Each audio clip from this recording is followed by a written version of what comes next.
welcome to On the Bench Extra, your weekly show here on Estuary. Joining me, as always, is Thomas Hardy, my bearded pundit. On the show today, we hear from Steve Bruce, Scunthorpe United, and we have highlights from Grimsby at Alfreton. We'll dive straight in, Hardy. We'll talk about safe standing. How safe is this, firstly? Well, we don't know because no one's actually using it. Grimsby, the only club that have actively used it, I think, is the statistic, isn't it? I have a stat for you, yes.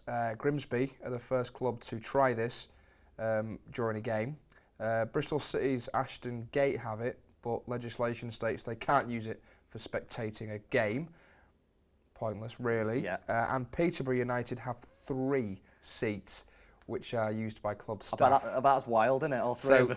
Those 3 are safe, we know that. Yeah, definitely. You know, how safe are fans when they spectate a game? Well, we can see it used abroad. We know that obviously in Germany there's quite a few clubs that use it. I think Dortmund are one of them, and obviously the atmosphere that they gauge at their games it's electric. It's absolutely brilliant. So obviously it's got to be managed in the right way because we don't want something catastrophic happening, you know, incidents and things that are emanating from it. But if they've devised this way of making it safe, then I can't see there's a problem with it. Now, I've got a question, like, would this be ideal for children under the age of 7, for example? Because obviously if the safe standing is there, you've got bars at this kind of height. You know, what about if little Jeremy wants to go to the game? He can't reach the bars. How safe is it for children? Well, that's the thing. Obviously, we're not sure specifically on what it's going to be like for children. We don't know if it's going to be something that, you know, you've got to be 18 or over, you've got to be over 5'10" or something like that. It's like a theme park ride. Yeah. Are you above this red line? No, sit down. I don't think you'd get in Reidy then. So, it's a strange one. Obviously, we need to see the developments of it. We need to see how it's going to be implemented. And if Town are looking to do it, I think it's those fans in the top right of the pontoon, the hardcore lot, that are wanting it. I was going to say, this is not for families that want to go to, you know, 4 or 5 person family going to a game. It's for your more regular fans that want to really get involved and shan't really. Yeah, and you have the family stands for those sorts of things. So, you know, we'll have to see how it more comes into play. To go. Definitely, yeah. And it is used in rugby league as well. So is this something, you know, not just football can use? Is it across the board for spectating sports? Can you see this used in, you know, cricket, for example, or F1 or things like that? You know, I don't quite know their situation, but, you know, can other sports use this as well? Oh yeah, definitely, yeah. I mean, I think you find with a lot of the cricket fans, they're stood boozing all day anyway, so I don't think they need a seat. But yeah, I mean, I guess it could be trialled in anything. I think the reason they're doing it for football is because a lot of fans like that sort of atmosphere, and you see when fans go to away games, a lot of them actually like standing. Would you fancy standing at Blundell Park? With the state of my back, no. Okay, thank you, Hardy. We'll move on. We'll look at this week's latest results. It's 6 games without a win for Hull City after losing 3-1 at Swansea. Despite Paul McShane making it 2-1, David Mailer was red-carded shortly after. Bafétimbi Gomi scored his second to complete the scoring late on. The Tigers are now 17th, 2 points above the drop zone. Scunthorpe went down 2-0 at MK Dons, with Will Crigg scoring twice for the home side. The Iron only managed 4 shots in the game, none on target, and now sit in 18th and a point above the relegation zone. Grimsby Town beat Alfreton 2-0 with goals by debutant Josh Gowling and Lionel John Lewis, who scored his 3rd in 5 games. The Mariners remain in 3rd and 3 points behind the leaders Barnet in top spot. And after the euphoria of their FA Trophy win, North Ferriby have now lost back-to-back games. On Easter Monday they were beaten 4-1 at Harrogate Town. Lot to go out there, Hardy. So We'll start with the top of the pile, Hull City. Now, trouble for Hull City, really. You know, it's not an ideal result. You know, talk us through that. It's not a good result. Obviously, we said that Swansea is not an easy place to go to, and if Swansea play the style of football that they're successful with, and they get it down on the floor and they use the wingers wisely, they will hammer teams. I think that's the type of football that Hull don't like playing against as well. These slick teams that have passing and movement, I don't think Hull are at that level yet where they can deal with that. Certainly for not 90 minutes. No, and especially with the position that they're in the league, obviously there's a reason that's why Hull are there, because the defending hasn't been up to par and they're not scoring enough goals. So going away to a team like Swansea, who are quite strong at home, you know, I think we both predicted they'd lose that game. Do you fear for Hull City now? I mean, we thought they'd be fine. You know, back in January, December, we were thinking, you know, mid-table, this Hull City squad will be fine. Look where they are now. Massively.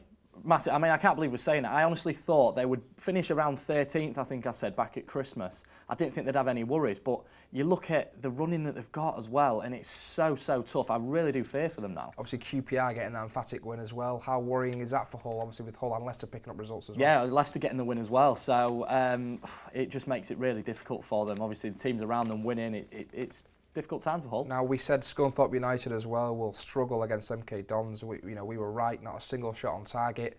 And I think as a manager, Robbins, that's probably more worrying than the result.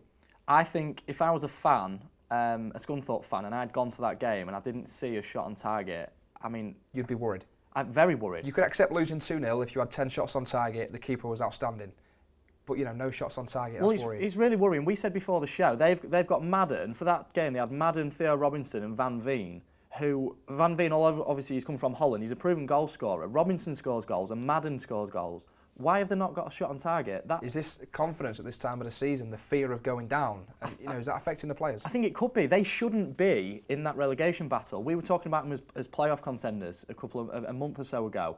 They have not done well enough. They have got a game in hand on a lot of teams around them, and they desperately need to win that game in hand. They do have tough fixtures. Grimsby Town, we'll talk about their promotion push more in the show soon.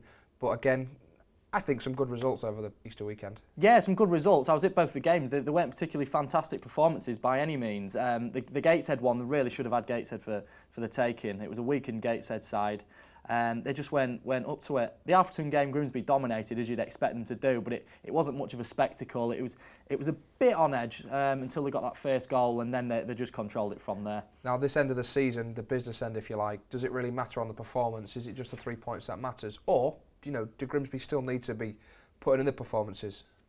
I still think they need to put in the performances, especially if it's the fact they're going to be going into the playoffs. They need to go in on good form, but also performing well as well. Because if you're not and you come up against some of the better teams in the playoffs, that's where you're going to struggle. You need to take that form and those performances into the playoffs with you. Now, it is a 3-horse race. We'll talk about that again later on.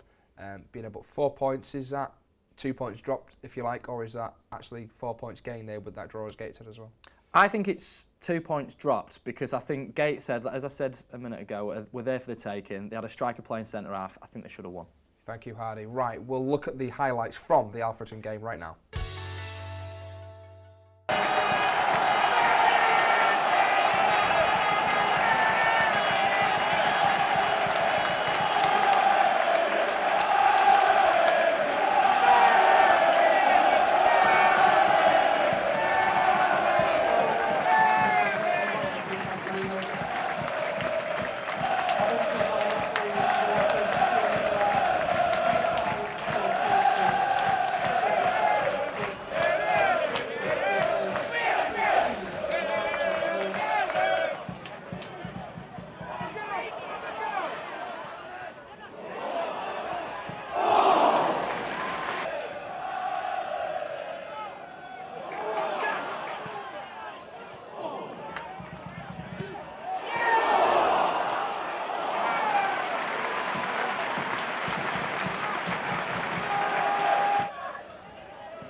A 2-0 win there for the Mariners, but the big story there, Hardy, was the 2,500 away fans that went. Now, you were there. How was that?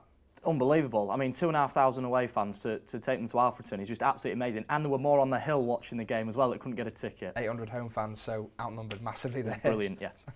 Now, we'll move on to this week's head-to-head, and first up is me.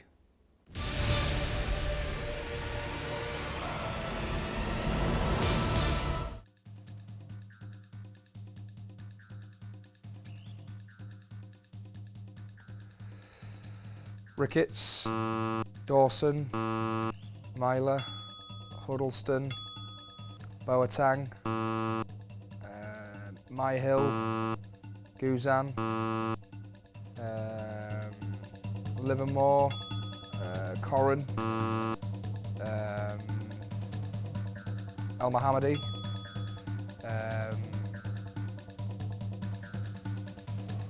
Kusan.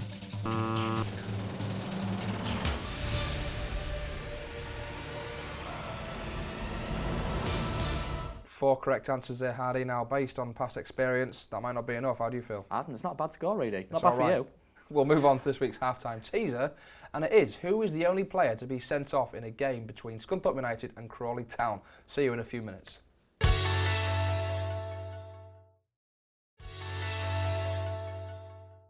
Hello and welcome back to Extra. Mac Duffy was the chap you was after in August 2012. He was the only player to be sent off between Scunthorpe and Crawley. Still to come in this part of the show, we hear from Steve Bruce and Scunthorpe United's management. But first, here's Hardy's part of this week's challenge.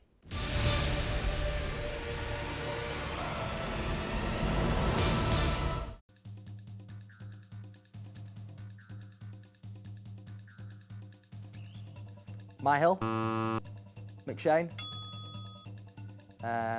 Michael Turner, Andy Dawson, Matt Duke, Ben Amos,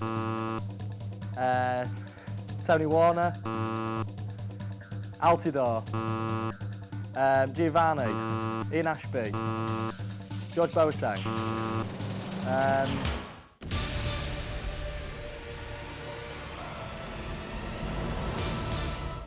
Very surprising there, Hardy. Just the one correct answer. What? Bad week. All them Easter eggs I've been eating. Chocolate's gone to your head and melted you. Yeah, definitely has, yeah. Right, we'll move on. Let's now go and hear from Scunthorpe United's management. Start with the injury situation, Ned. Niall Canavan didn't make the team on Tuesday. How is he now? Yeah, he's progressing okay. He just didn't feel right when we'd done the warm-up, which was a big disappointment for everybody. But he's trained this morning, and we'll assess him again tomorrow. But as it stands at the moment, he should be okay. Bish has been all right this week. He's had a bit of last week's training, and then got involved again. Whether he'll be ready, he's probably, it might be a little bit too soon for him. But again, we'll have a look at him tomorrow, see how he's feeling. Well, it is a big game. You know, we're not going to hide away from that fact. A team that's very close. In proximity to us in the league positions, so it is a big game for both teams. You know, we'll be giving Dino and his team the respect they deserve, but obviously we'll be looking to win the game and play well and do well and obviously get 3 points. It's the most important game this week. Tuesday's gone out the way, can't affect anything with that. We'll have had a look of how they play, how Crawley play, and strengths and weaknesses, and what type of squad they've got. So we'll look into all that, and then we'll set up the team hopefully to get the 3 points. They got some decent players when John was manager, you know, and Dino's come in and just added a little bit something different, I would imagine. He's a really good character. He's a really good fella, you know. So it'd be nice to see him. But again, we'll be concentrating on what is best for us and how we can break them down. The views of Scunthorpe United there. Now, we'll turn our attention from League One to the Conference League, Hardy. It's a 3-horse race for the title now. I think, you know, the 4th team, 5th team, they're out of it. So we'll look at Rovers, Barnet and Grimsby. Just your overall thoughts on this title race, you know, what's going on with that? Well, it's been amazing. I mean, if you looked about 3-4 months ago, you'd have said, well, it's Barnet. It's Barnet who are going to win it. They're, you know, clear at the top. They were scoring goals. They didn't look like losing. and then it all just came tumbling down for them.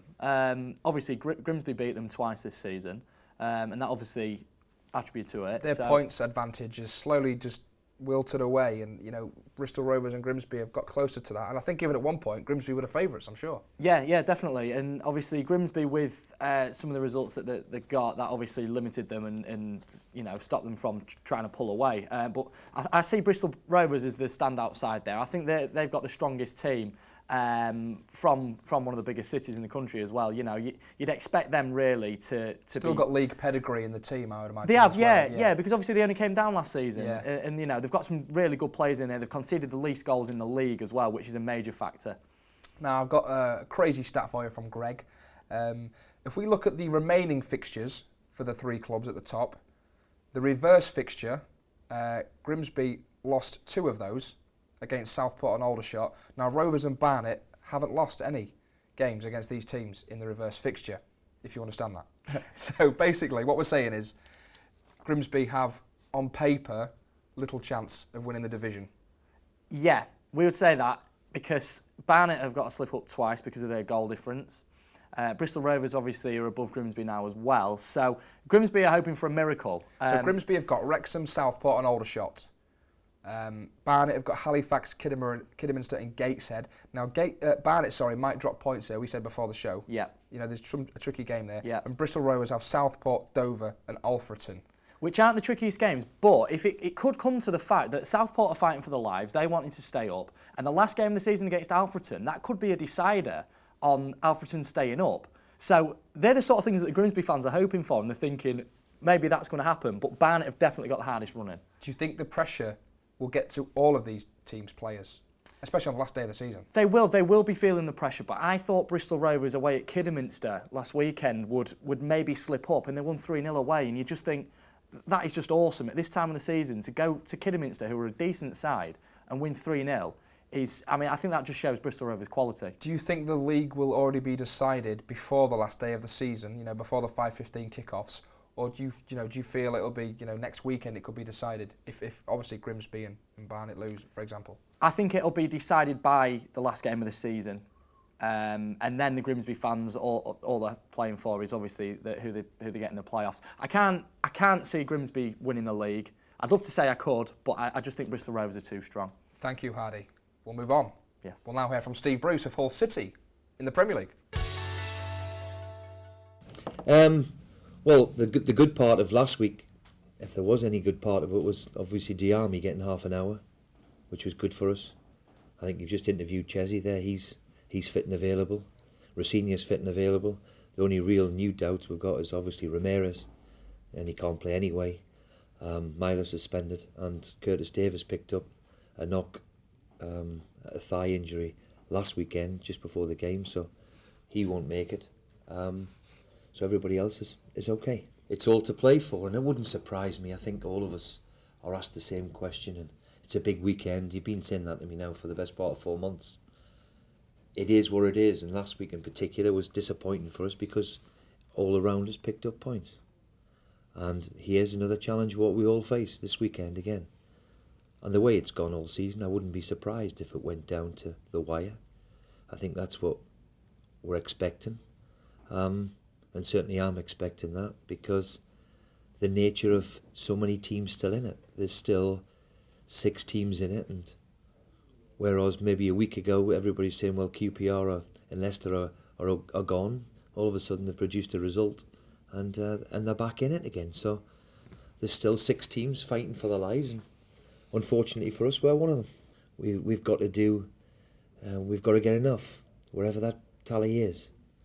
And of course we've got a tough run in, but after this weekend we've got 4 out of the 6 at home, which is not a bad thing. Yes, they're against good teams, but in my experience, as we've just witnessed over the last week or so, all sorts of results and crazy results happen, and we need to get 1 or 2. That's for sure. We need to get a couple of results. The latest thoughts of Steve Bruce there ahead of this weekend. So we'll now turn our attention to this weekend's fixtures. After their 3-1 loss at Swansea last weekend, Hull travelled to St Mary's, as Bruce just mentioned, to face Southampton in desperate need of maximum points. Scunthorpe faced relegation rivals Crawley Town at Glanford Park, who they beat 2-1 in this fixture February 2013. The teams are currently level on 47 points, but the Iron have a better goal difference. Grimsby host Wrexham at Blundell Park, looking to extend their unbeaten run, which is at present 10 games. This is one of the 3 games remaining, the Mariners hoping rivals Barnet and Rovers will drop points. And finally, North Ferriby United face Colwyn Bay at Church Road, and after 2 recent losses, the villagers will hope to fare better against their lowly opponents. Hardy, we'll talk about Hull City first. As Bruce mentioned, Southampton will not be an easy game at all. What are your feelings on this game? So tricky. I mean, it's quite similar to the Swansea game in that obviously having to travel far, coming against a team that are good at home, that play good football as well. So, unfortunately, again, I can't see Hull getting anything from this game. I just think Southampton will be too strong. I mean, we know Hull City played obviously Southampton earlier in the season. It was just a 1-0, a very tight 1-0. But the same fixture last season at St Mary's, November 2013, was 4-1 to Southampton. So tricky, that one. Yeah. Obviously, there's a lot of goals scored on that day. The only hope that Hull have got at the moment is that Pella's not in form. He's not scoring a lot of goals for Southampton at the moment. Still quality, though. He's still very, very good. Yeah, he's proved me wrong this season. He'll probably score. Can I take a prediction? I'll go 2-1 Southampton. I was going to say 2-0 Southampton there. We'll turn to Scunthorpe United against Crawley Town. The last meeting was in February 2013. Scunthorpe actually won 2-1 in this fixture. But again, does that mean anything? It doesn't now, and obviously both scrapping for their lives. Crawley have been doing better of late. I believe Dean Saunders is there now as manager. And they're still in trouble, though. Still in a lot of trouble. In a lot of trouble. I would fancy Scunthorpe to win that. I'm going to go with 2-0 Scunthorpe for that game. I might have to agree there, Hardy. I think, 2-0 Scunthorpe, because Crawley are struggling. We'll look at Grimsby facing Wrexham. Obviously, we know they beat them earlier in the season. The same fixture at Blundell Park, March 2014. Grimsby Town won 3-1. So can you see a similar result?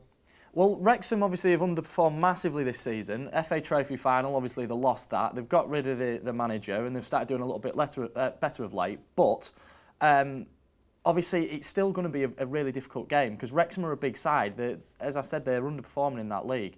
End of the season, although they've got nothing to play for, they might just come and think, I want to prove to their new manager.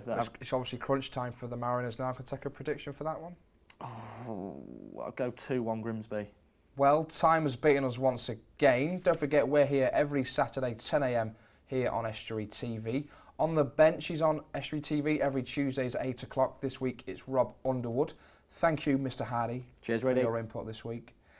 And you can catch us on social media as well. You can tweet us about any of today's discussion points. And until next time, from all of us here, it's goodbye.